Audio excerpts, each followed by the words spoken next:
Kabayan, kumusta? Anong balita sa inyo? Sa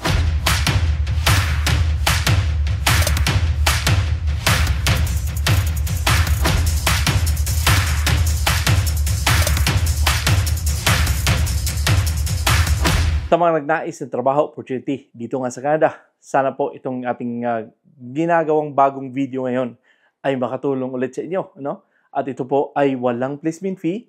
Kung kayo man ay mga high school graduate, subukan yung applyan itong trabaho na to. Dahil nga, sinasabi ko sa inyo na dito ay talagang napakagandang, maraming magandang opportunity. Subalit, ang isang katanungan dito ay paano ba kayo makapag-apply? Paano ba kayo makakwalify? Kasi sinasabi ko sa inyo lagi dito nga sa ating YouTube channel na ayusin ang inyong mga qualification, ayusin ang mga resume dahil itong ating agency ay nasa Pilipinas, pwede kayo mag-apply online. Itong ating mga kabayan nasa ibang bansa, subukan nyo mag-apply dahil nga sa pwede naman kayong magpunta dito, no? Na kahit kayo ay nasa ibang bansa, pwede kayo mag-apply papunta dito na talagang mag-apply kayo online. Subalit, ang importante kasi na sa inyong pag-apply ay yung inyong mga resume ay ayusin nyo. Dahil napakalaking bagay na ang inyong mga resume ay maayos, maganda, upang kayo nga ay magkaroon ng magandang opportunity. No? Dahil yung iba ay kung sila man ay mag-apply, wala silang sapat na qualification, apply lang ng apply, apply lang na apply, talagang sinasabi ko sa inyo na talagang mahirap po yan. Na kayo ay nag-a-apply kahit hindi kayo qualify. So, again, huwag kayong magsayang ng oras na alam niyo naman na ang Canada ngayon ay nagkakaroon ng pabago-bagong yung kanilang policy. No? Nagpabago-bago sila. So, kaya nga sinasabi sa inyo, mayroon tayong Saskatchewan jobs opportunity sa mga PNP, yung Provincial Nominee Program, yung mga Saskatchewan nominee program. Subukan yung applyan yan dahil yan po ay mainit ngayon dito sa Canada. Yan ang pinaka-the best way na kayo ay mag-apply dyan. And again, sinasabi, tinuturo ko sa inyo na kayo ay magbasa. Ano bang mga trending jobs? Ano bang mga trending na mga opportunity sa Canada? Apply agad kayo. Huwag kayong mag-antay na magsara yan dahil napakahirap na pag nasarahan kayo. For example, itong ating international student, no? Ang international student noon, accept lang ang Canada, accept ng application papuntang Canada. Ngayon, nag-stop na. So, kung kayo man ay mag-apply ng international student, medyo mahirap na itong bago ngayon na program. By September, itong September nga, na intake, medyo mahirap na yan. So, but again, sinasabi sa inyo lagi na dito sa pag-apply, importante na ayusin nyo. Dahil napakalaking bagay na ang inyong mga sinusulat sa inyong resume ay maganda. Yung ating mga kabayan dyan sa Middle East, yung ating kabayan dyan sa Taiwan na gustong pumasok sa Canada bilang isang mga production worker, nandyan sa Indeed, subukan nyo puntahan, basahin nyo muna. Sinasabi sa inyo lagi, basa kayo. Dahil kung hindi kayo nagbabasa, nag-a-apply lang kayo, sige lang, bahala na to, basta kayo mag-apply ako. Hindi talaga mangyayari yan sa inyo. Promise ko sa inyo yan, hindi mangyayari na kayo ay mag-apply na wala kayong sapat na qualification dahil sa kompetisyon na masyadong mataas. Maraming nag-apply, hindi lang mga Pilipino, may mga ibang nationality, ibang country na gustong pumunta sa Canada. Kaya ayusin ninyo. Itong mga advices ko para sa inyo, hindi po ito para sa akin dahil sinasabi sa inyo lagi, ako ay nasa Canada na. Itong ginagawa ko ay para sa inyo, hindi po ito para sa akin dahil ako'y may magandang trabaho at ito po ay aking tulong sa inyo na kayo nga ay makapag-apply dito dahil nung kapanahonan ko 20 years ago, talagang walang makapagtulong sa inyo about dito nga sa YouTube dahil hindi pa naman ganun kauso ang YouTube noon. Although meron na pero hindi pa ganun kauso. But ngayon na merong mga opportunity sa online, magbasa kayo, ayusin ang resume. Okay?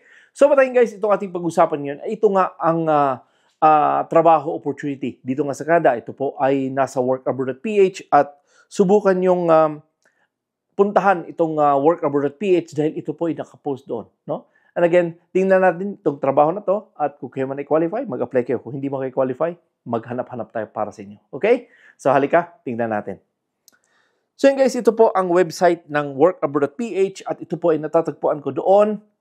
Ito po ang Glazer. Ang agency dito ay itong ang Joblin International Manpower Services at ito po ay nasa British Columbia ang trabaho. Hindi disclose dito yung kanilang salary. Subalit, ito po ay 10 katrabahador kailangan. Ito po ay sa October 9. And again, sinasabi ko sa inyo na meron pa kayong panahon upang ayusin ang inyong mga resume kung kayo man ay mag-apply ng mga trabaho dito. So, ito ang pinaka-importante. Pag nagsulat kayo ng resume, kailangan ang inyong mga job description detalyado, maayos, nakasulat dahil dito ang mga employer at ang mga agency nagbabasa kung kayo ba ay qualify sa trabaho at kayo ba ay magmamatch doon sa hinahanap ni employer versus doon sa kay employee. Okay? So again, ito ay ang kanilang job description, determining types and dimensions of glass required, laying glass over, patterns as padded table and jigs, measuring and marketing glass or for cutting, examining glass and making defective areas, cutting along patterns and templates, breaking off sheets and excess glass with notch tools and glass pillars, installing glass and mirrors in windows, skylight, display cases, interior walls, and ceiling. Smoothing rough edge using belt, sander, and smoothing wheels. May cut, etch, trim, and trim glass to achieve special effects. So again, marami itong ginagawa dito. So subukan yung tingnan kung kayo man ay may mga parehang ganitong trabaho. Kopyahin nyo to at ilagay sa inyong resume. Okay? And again, dagdagan nyo lang kung ano pa bang mga ginagawa nyo bilang isang nag-install ng mga glass or ano pa. So ano bang mga qualification dito? Again, sinasabi ko sa inyo na ang qualification dito ay kung kayo man ay may mga 4 years work experience, kung kayo man ay may mga high school graduate, subukan nyo itong applyan. Must have experience working in heights, physically fit, as manual lifting will be involved, can confidently speak and understand the English language, must have a valid driver's license and competent in driving. Ayun. So again, ito po ay nasa Pilipinas na trabaho. Ang kanilang agency ay nasa Ermita. Ayun. So again, sinasabi sa inyo na dito ay subukan nyo lang mag-apply. No? Kaya sabi ko nga, kung kayo man ay may mga sapat, I know na marami tayong mga kabayan na may mga sapat na qualification sa pagiging glass installer. No? Kung kayo man ay may mga sapat na qualification dito sa mga glass installer, subukan nyo itong applyan. Kung kayo man ay mga nagkakat ng mga glass dyan, alam kong marami tayong mga kabayan na may mga sapat na experience dito nga sa pagiging glass installer, subukan nyo. No? Dahil ito po ay napakagandang opportunity kung kayo man ay mayroong sapat na experience na kayo man ay mga high school lang, subukan nyo to. Dahil nga, sinasabi sa inyo, kung ano ang andyan sa job description at ano ang ginagawa nyo, isulat nyo lahat, kopyahin nyo at isulat nyo dahil malaking bagay po yan na kayo ay makakwalify na kayo balang araw makarating kayo ng Canada. O di ba? Kasi ito po ay demand dito nga din sa Canada at ilang beses na to ina-advertised na talagang walang nakakwalify. Kasi ang problema dito ay although sabihin natin sila ay qualify, subalit ang kanilang resume ay hindi ganun kaganda. Kaya sila ay natatanggihan ng mga agency. Subalit sabi sa inyo, tuloy-tuloy nyo lang yung inyong mga paghahanap ng mga trabaho, opportunity dahil napakarami. Kung hindi man to para sa inyo, puntahan nyo ang Job Bank, puntahan nyo ang Indeed, puntahan nyo sa Saskatchewan Jobs dahil nga sa sinasabi sa inyo, maraming mga opportunities din dyan na malay natin kayo ay makatisod. Isa lang, sinasabi sa inyo, makatisod, isa lang.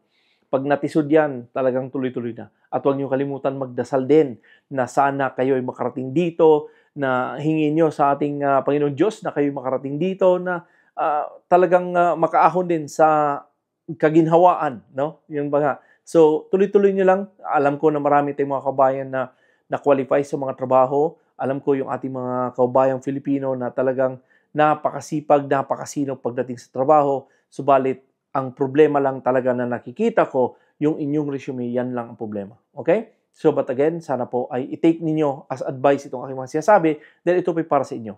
na sana one of these days magkita tayo dito sa Calgary. At magkape-kape tayo. Sinasabi ko nga sa inyo na pag dito kayo sa Calgary, let me know kasi magkape-kape tayo. Okay? So, patayin guys, pwede nyo i-share to ating mga videos sa inyong mga kaibigan, kamag-anak na gusto at nagbalak pumunta sa Canada. At kung hindi pa kayo nakasubscribe, sana po ay makonsider i-like, i-subscribe, at huwag nyo kalimutan lagi i-click ang notification bell para updated kayo tuwing meron ko in-upload dito sa ating channel. Kung meron kayong mga katanungan guys, mag-comment na kayo. At again, ito pong agency na to ay nasa Ermita. Pwede nyo i-google itong kanilang agency. Tapos makikita nyo na naman dun sa Google kung anong address, anong phone number. Subukan nyo na lang puntahan or tawagan or i-apply nyo online. Okay? Maraming paraan sa mga gusto nagbalak po sa Canada. Subalit marami ding dahilan kung kayo man ay nagdalawang isip pumunta sa Canada. Yun! So, patayin guys, maraming salamat ulit sa inyong panunod subaybay sa aking channel. Ako si Noy Tebs. God bless and have a wonderful day.